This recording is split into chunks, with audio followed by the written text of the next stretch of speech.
here today to honor Titus Brandsma in this beautiful house, and I just learned that he used to live here, a Dutch priest who is soon to be proclaimed a saint by his holiness Pope Francis. Titus Brandsma, I'll pronounce it the Dutch way, was born in Friesland, a province in the north of the Netherlands, where his mother and father, who were devout Catholics, ran a small dairy farm. He was born in 1881, 141 years ago. From a very young age, Titus Brandsma felt a calling to the religious life. He joined the Carmelite order, one of the Roman Catholic Church's most ancient communities. The order's founders wished to devote their lives to reflective prayer, spirituality, and philosophy. Yet, Father Brandsma also had a strong calling to serve humanity in other ways, as a journalist, as a teacher, and to devote attention to the suffering and the troubles of those he encountered. People felt an instant connection with him. Unconventional people, despised people, poor people, they all felt at ease with him, revived by his kindness and inner wisdom. In one of his lectures at the then newly established Catholic University of Nijmegen, Titus Brandsma once explained, and I will quote, "We have to see God as the fundamental basis for our being. His basis is hidden in the inner depths of our nature. There, we have to see him and to meditate on him. We then not only adore him in our own being, but also in everything that exists," unquote. And I find this really beautifully said with so much meaning and inner wisdom. Father Brandsma saw God in every living creature and in everything that exists. And that's why he also spoke out boldly and at such an early stage against the spread of Nazi ideology. And why he sharply criticized Nazi policies in his lectures and newspaper articles. Titus Brandsma explained his actions by saying that, and I quote, "He who wants to win the world for Christ must have the courage to come in conflict with it," unquote. He also emphasized that love is stronger than an ideology that preaches hatred.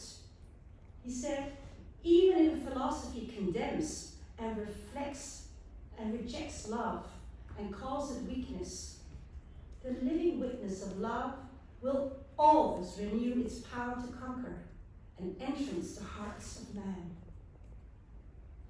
This is such a hopeful and courageous thing to say, especially in those very dark days.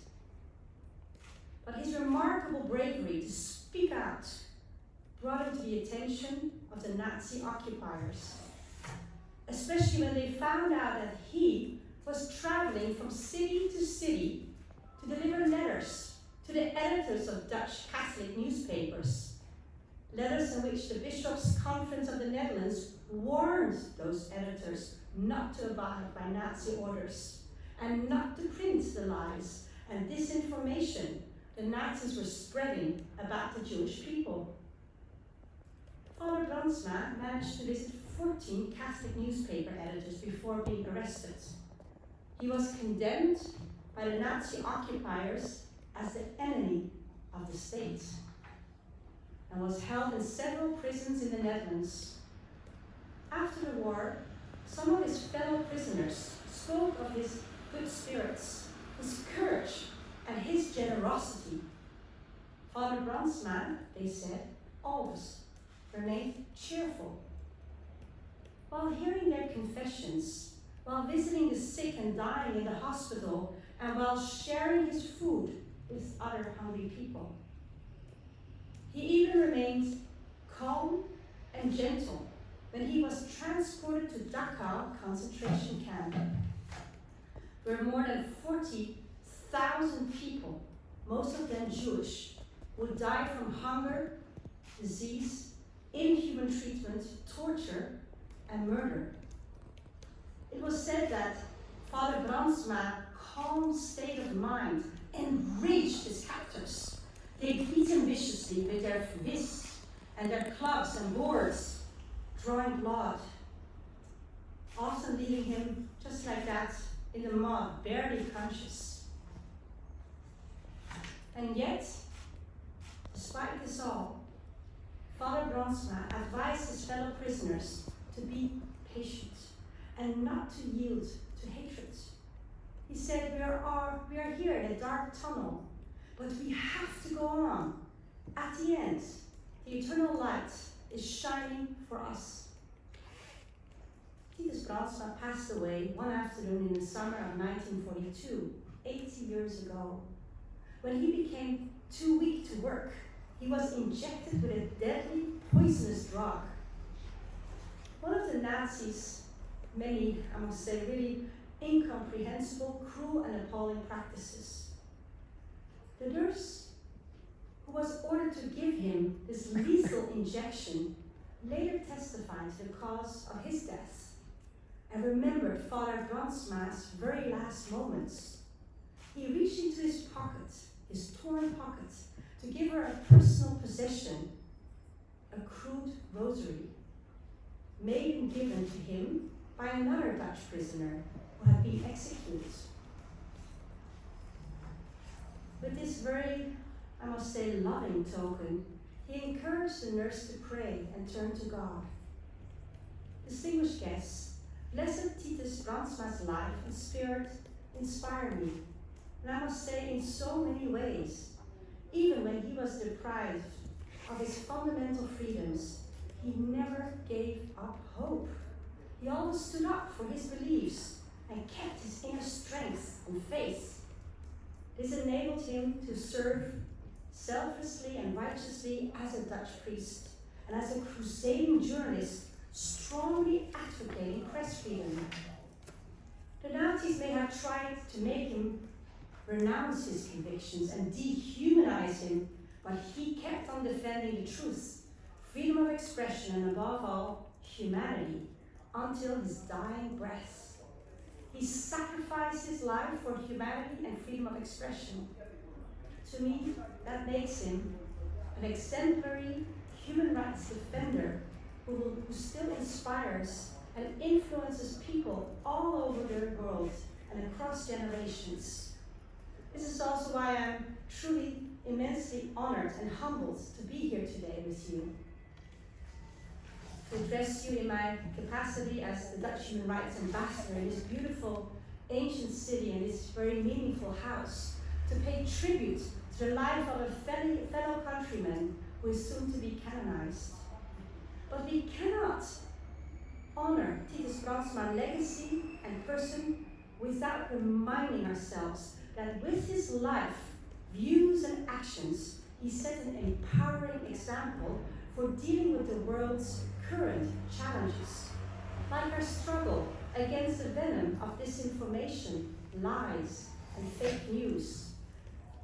There are, alas, still people in the world, in my own country too, who prefer wrongdoing to be covered up, stories to go unpublished, and secrets to remain buried. We hear about authoritarian regimes that are tightening their grip on the media, obstructing journalists so that they work under tremendous pressure. We hear about journalists who are censored, journalists who receive death threats, journalists who are physically attacked or murdered simply because of their work. Last year, the number of journalists behind bars reached a global high, according to the non-profit Committee to Protect Journalists. In a statement, Joël Simon, the committee's executive director, said the following, and I quote, "The number reflects two inextricable challenges. Governments are determined to control and manage information, and they are also increasingly brazen in their efforts to do so," unquote. So in other words, repression has an immense impact, And these attacks on journalists are designed to have a chilling and deterring effect on others. And yet, many journalists continue to show strength and courage, like Titus Brandsma. They carry on with their work, and they retain their faith in humanity. And so they show all of us that human freedom is something that can never be permanently repressed, controlled, or restrained. Take Ali Akali. He's a photojournalist from Iraq, whom I met 3 years ago when he was in the Netherlands to receive the Free Press Unlimited Most Resilient Award. In 2016, Mr. Akali was embedded with Iraq's special forces to document their deployment. When some of these special forces began torturing and murdering innocent civilians, he reached for the only tool he had, his camera, and he took over 400 videos and photos. But his actions came at a price. He had to flee Iraq with his wife and 4-year-old daughter, knowing that the publication of his work documenting war crimes could make it unsafe for him ever to return to his home country. Yet Mr. Akali told the world his story because we all needed to know. I also remember Jessica Aro, an investigative reporter from Finland. I had the honor of talking to her in Warsaw at a meeting of the Organization for Security and Cooperation in Europe. Ms. Aro once lived, studied, and worked as a journalist in Russia, where she identified a Russian online toll farm in St. Petersburg. Later she wrote a book about the Kremlin's information warfare called Putin's Trolls, but she too had to pay a price for her investigative journalism. When she reported